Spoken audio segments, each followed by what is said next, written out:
बिस्मिल्लाहिर्रहमानिर्रहीम अस्सलाम वालेकुम वरहमतुल्लाहि वबरकातुहू। तमाम दोस्तों नूं यजमान बाइक रिपेयर यूट्यूब चैनल से खुश आमदीद।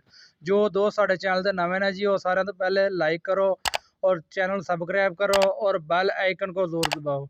दोस्तों अज वीडियो तुहाडे वास्ते बहुत खास होने वाली है। इंशाल्लाह तुहानूं वीडियो बहुत पसंद आएगी साडी। आ देखो जी, अज असीं तुहानूं बैटरी का टांगा लाउण दा तरीका कर दसांगे किद्दां लाउणा। तुसीं खुद घर भी ला सकते हो। आ देखो साडे कोल बैटरी आई हुई है, इहदा टांगा जिहड़ा ना एक साइड का टुटा हुआ है। तुहानूं लाउण दा तरीका कर दसांगे। इंशाल्लाह तुहानूं वीडियो बहुत पसंद आएगी। वीडियो तुसीं पूरी देखनी, वीडियो एंड तक देखनी, वीडियो स्किप नहीं करना। देखो जी, ढक्कन खोल लेना, इहदा सारा पहले पानी है पहले नंबर पर पूरा करना तुसीं बैटरी का सारे सिल्लां दा पानी जिहड़ा पूरा कर लेना बराबर। आ देखो जी, सारे सैल जिहड़ा ना तुसीं सादा पानी जिहड़ा घर दे तुहाडा हुंदा ओही तुसीं पा देना इहदे बैटरी 'च। ये पाउण तो बाद तुहानूं दसदे हां तरीका कार। टांगा तुसीं खुद भी घर भी ला सकते हो। बाज़ का तुहानूं इलैक्ट्रीशियन कोल जाना पैंदा या मकैनिक कोल। ये टांगा देखो जी, टांगा टुटा होया है, ये तुसीं खुद घर भी ला सकते हो। आ देखो जी, एक तुहाडे कोल तार होवे टोटा जिहड़ा, टोटे तो बाद एक तुहानूं नट चाहीदा वा खड़पैंचा जिहड़ा, वो इशारे वाला लै लो, अगे जिहड़ा लगा हुंदा कवर नूं, या कोई भी लै लो, बैक लाइट वाला लै लो। ये तुसीं लै लेना है। देखो मरोड़ी दे के इहनूं हल्की जी इहनूं विचों काबले नूं विचों निकाल लेना है। ये निकाउण तो बाद आ देखो जी, ये बहुत आसान तरीका, तुसीं खुद घर भी कर सकते हो। तुहाडी बैटरी इंशाल्लाह 0 मीटर हो जाएगी। इहनूं टाइट कर देना फुल। आ देख रहे हो, इंशाल्लाह इहदा टांगा लाओगे तुहाडा टांगा जल्दी टुटेगा भी नहीं और ख़राब भी नहीं होएगा। अगर तुहाडी तार भी खराब हो जाए तुसीं आसानी नाल बदली कर सकते हो फिर भी।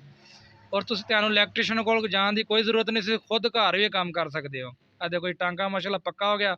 हुण तुहानूं चैक करवाउने आ, लाइट चैक बाल के करंट आ रहा या नहीं आ रहा। आ देखो जी, लाइट जिहड़ी माशाल्लाह, आ देखो लाइट तो तारा ला लैनियां, अर्थ लग गया जी इहदा। ते आ देखो इधर भी करंट वाली। आ देख रहे हो माशाल्लाह बैटरी 0 मीटर हो गई आ।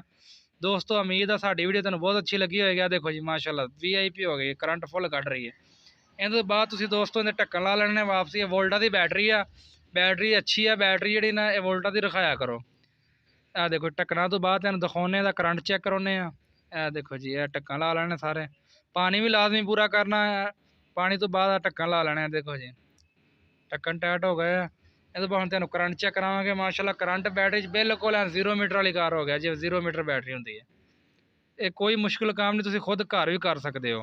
बहुत आसान काम है।